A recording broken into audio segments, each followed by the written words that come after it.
అమ్మని తలవరే మనసారా అమ్మని తలవరే మనసారా అమ్మని తలవరే మనసారా అమ్మని తలవరే మనసారా అమ్మని తలవరే మనసారా అమ్మ సేవలో శాంతి సుఖము అమ్మ సేవలో శాంతి సుఖము అమ్మ సేవలో ప్రేమానందం అమ్మ సేవలో ప్రేమానందం అమ్మ అమ్మని నోరారా అమ్మని తలవరే మనసారా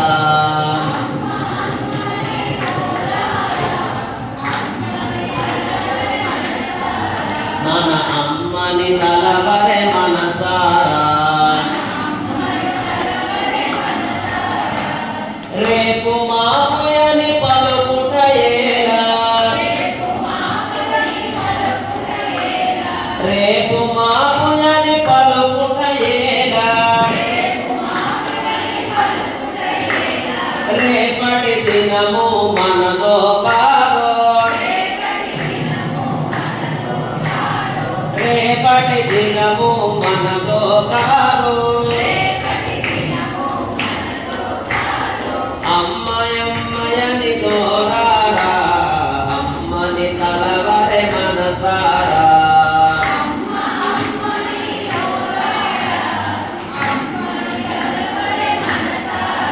మన అమ్మని తలవరే మనసారా కాళిని తలవరే మనసారా కాళిని తలవరే మనసారా అమ్మ అమ్మని దోరారా అమ్మని తలవరే మనసారా అమ్మ అమ్మని దోరారా అమ్మని తలవరే మనసారా అమ్మ అమ్మని దోరారా అమ్మని తలవరే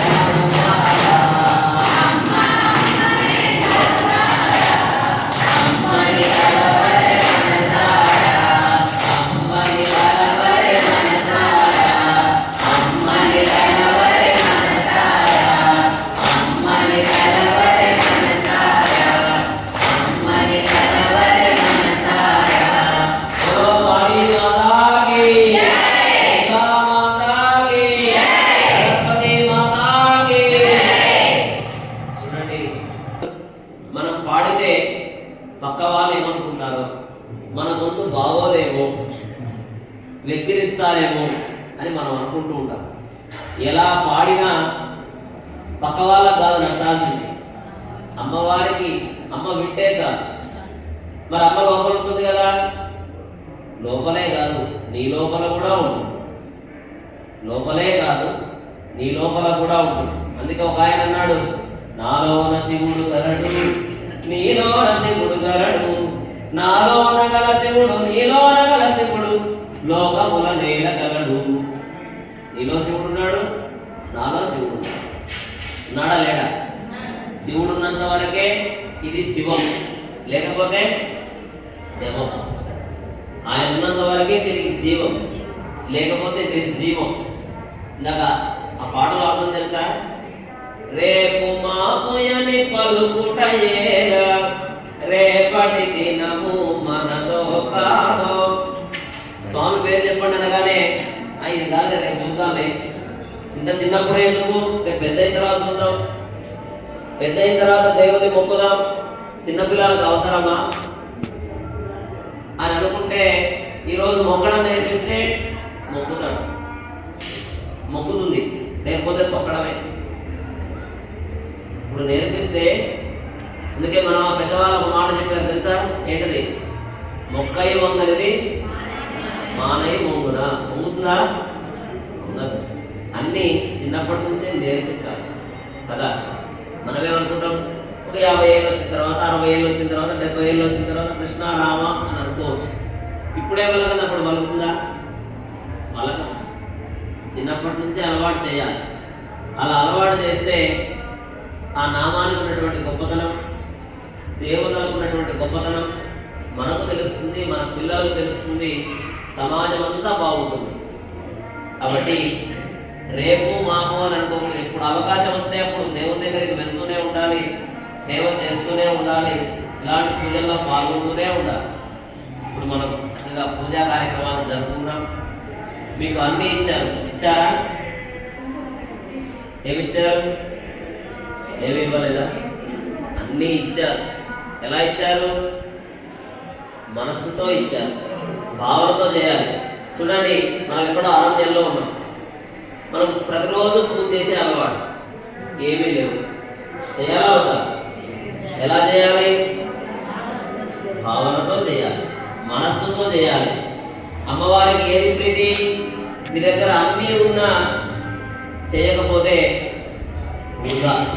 నీ దగ్గర ఏమీ లేదు అయినా సరే చేసావంటే ప్రీతి చెందుతుంది. అవకాశం లేదు, లేనప్పుడు ఏం చేస్తాం?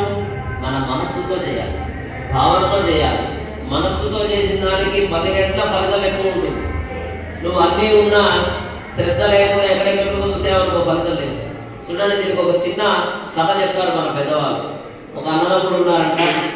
ఆ అన్నదమ్ముడు అన్నేమో ఎప్పుడు పూజలు పునస్కారాలు, దేవుళ్ళు, గుళ్ళు, గోపురాలు తిరుగుతూనే ఉంటాడు. తమ్ముడేమో పుష్పరాజు అనుకుంటూ సినిమాల వెంట తిరుగుతూ ఉంటాడు. తగ్గేదే లేదు, తిరుగుతూనే ఉంటాడు. ఎప్పుడు విందులు, వినోదాలు, విలాసాలు, విహారయాత్రలు తిరుగుతూనే ఉంటాడు. ఎవరు? తమ్ముడు. అయితే ఆ తమ్ముడికి రోజు అనిపించేదట, ఏంటి నాకు ఈ జన్మ, నా జీవితం ఏంటి? మా అన్నేమో మంచిగా పూజలు పునస్కారాలు దేవుడి సేవలో కలిస్తున్నాడు, ఆయనకి ఎంత పుణ్యం సంపాదించుకుంటున్నాడో అని చెప్పి ఆ దేవుణ్ణి ఈ దేవుణ్ణి తలుచుకుంటూ ఉండేవాడట ఈయన. ఈ అన్నేమో గుళ్ళో ఉండేవాడట. మా తమ్ముడు హాయిగా సినిమాలు షికాలు, నాకెందుకు వచ్చింది ఈ కర్మ, ఏది నా బతుకేంది అని చెప్పి ఈ అన్నేమో గుళ్ళో ఉన్న ఆలోచనలన్నీ బయట ఉండేది, తమ్ముడేమో బయట ఉన్న ఆలోచనలన్నీ గుళ్ళో ఉండేది. చనిపోయిన తర్వాత అన్న ఎక్కడికి పోయాడు తెలుసా? అన్న నరకానికి పోయాడు. తమ్ముడు ఎక్కడికి వెళ్ళాడు తెలుసా? అదేంటి మరి, ఆయన కదా పూజ చేసింది, ఆయన కదా గుడికి వెళ్ళింది. ఆయన లోపల ఉన్న మనసు అక్కడ ఉంది, ఆయన బయట ఉన్న మనసు ఇక్కడ ఉంది. కాబట్టి ఎప్పుడైనా సరే మనస్సుతో చేసేది ఏదైతే ఉంటుందో దానికి ఫలితం ఎక్కువ. అందుకనే మనకు త్రికరణ శుద్ధి అని చెప్తారు. ఏ పూజ చేసినా ఉండాల్సింది ఏంటి? ఏంటా త్రికరణ శుద్ధి అంటే? మనస్యేకం, వచస్యేకం, కర్మయేకం మహాత్మనః. మనస్యన్యత్, వచస్యన్యత్, కర్మణ్యన్యత్ దురాత్మనః. మనస్యేకం, మన మనస్సులో ఏది తలస్తామో, వచస్యేకం, చెప్పేది ఏదైతే చెప్తూ ఉంటామో, కర్మణ్యేకం, చేసేటటువంటి ప్రక్రియ ఏదైతే ఉంటుందో, ఈ 3 కలిస్తే దాన్ని త్రికరణ శుద్ధి అంటారు. అంతేగాని 3 సార్లు శుద్ధి చేస్తే త్రికరణ శుద్ధి కాదు. లోపల మనస్సులో ఏమనుకుంటామో, బయటికి ఏదైతే చెప్తూ ఉంటామో, ఏదైతే చేస్తుంటామో, ఈ 3 ఒకేసారి ఏకాగ్రతతో ఉంటాం. చూడండి, మనం కారు డ్రైవింగ్ వచ్చా? ఎవరికన్నా కారు డ్రైవింగ్ చేస్తారా? డ్రైవింగ్ చేసినప్పుడు మన మనసు ఎక్కడో ఉందనుకో, ఏమవుతుంది? మనకన్నా అవుతుంది, మన వల్ల వేరే వాళ్ళకన్నా అవుతుంది. కాబట్టి అక్కడ ఎంత ఏకాగ్రతగా చూసుకుంటూ ఉండాలి అన్ని వైపులా కదా. ఒక లక్ష్యాన్ని చేరాలి అంటే ఒక మంచి దృష్టి ఉండాలి. భగవంతుడు అనే లక్ష్యాన్ని చేరాలంటే ఏముండాలి? త్రికరణ శుద్ధి. మనస్సు ఫస్ట్ మనం కంట్రోల్ పెట్టుకోవాల్సింది ఎవరు తెలుసా? మన మనస్సును కంట్రోల్ పెట్టుకోవాలి. ఇక్కడికి వచ్చిన చిత్తం శివుడి మీద, భక్తి చెప్పుల మీద అని ఉంది. చాలా మంది గుడికి వచ్చి అమ్మో నా కాస్ట్లీ చిత్రం ఏమైపోయాయో అని ఆలోచిస్తుంటారు. ఇక్కడ గుడిలోకి వచ్చిన తర్వాత గోవిందా అంటే ఆయన పోయిందా అన్నట్టు, గోవిందా అంటే పోయిందా అని అనిపించి ఆలోచన అంతా అక్కడే ఉంది. ఇంకొక కథ కూడా ఉంది. ఒక ఆమె ఎప్పటి నుంచో తిరుపతి పోవాలి అని కోరిక ఉంది. ఆ చుట్టుపక్కల వాళ్ళంతా ఎప్పుడు వెళ్తూనే ఉంటారు. ఈమె మాత్రం అనుకోవడమే తప్ప పోదు. మహా పిసినారి, డబ్బులు బాగా ఉన్నాయి. ఒకసారి సరే పక్కింటి వాళ్ళు మాకు కనీసం మీరు డబ్బులు పెట్టుకుంటాం రానన్నా తల్లి అంటే, సరే మీరే పెట్టుకుంటారు కదా సరే అని చెప్పి ఆత్రంలో ఏం చేసింది తెలుసా, తాళం వేయకుండా వెళ్ళిపోయింది. ఆత్రం ట్రైన్ ఎక్కిన తర్వాత గుర్తొచ్చింది. ఇంకా చూడు, ఎవరు గోవిందా అన్నా పోయిందా అనే. అట్లా చివరికి తిరుపతి యాత్ర పూర్తి చేసింది, వచ్చింది. కానీ స్వామి ఏం పోగొట్టలేదు, అన్నీ ఉన్నాయి.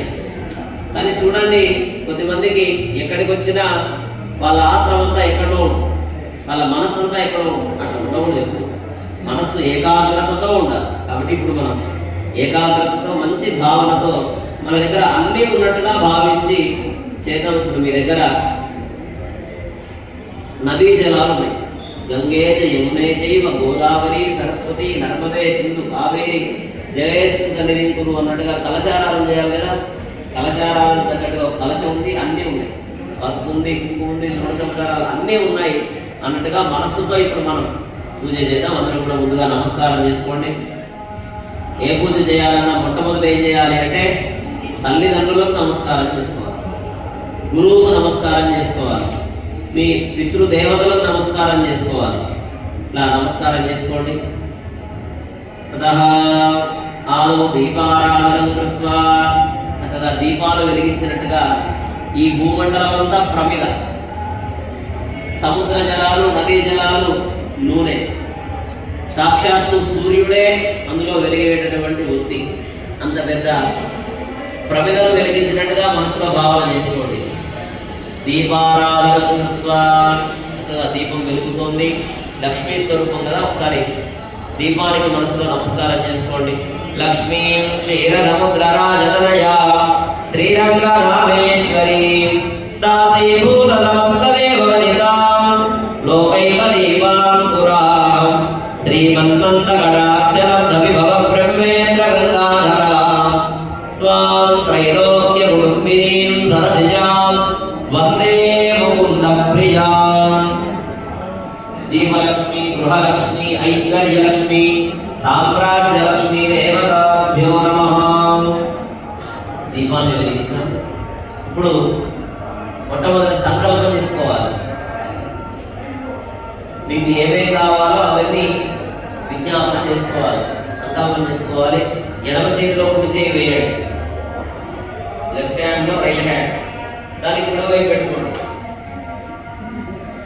దీన్ని సంకల్ప ముద్ర అంటారు. ఏ పని చేసినా సంకల్పం.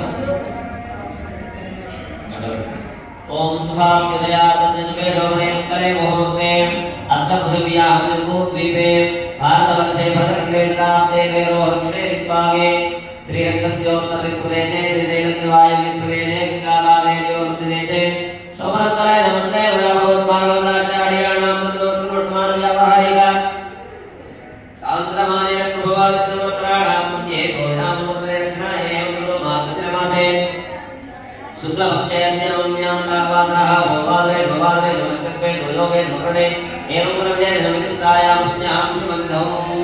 మీ గోత్రనామాలు చెప్పుకోండి. అందరూ మమ అనుకోండి. మమ క్షేమ స్థైర్య ధైర్య వీర్య విజయ భయాయురారోగ్య ఐశ్వర్య ధనధాన్య రూపప్రభుప్రాభివృద్ధిమాచంద్రార్థం వంశాభివృద్ధ్యర్థం సామూహిక కుంకుమార్చనం కరిష్యే ఇది సంకల్ప్య. ఇద్దరు దంపతులుగా చేస్తున్నట్టుగా మనసులో భావన చేసుకోండి. మీ మీ కోరికలన్నీ చెప్పుకోండి.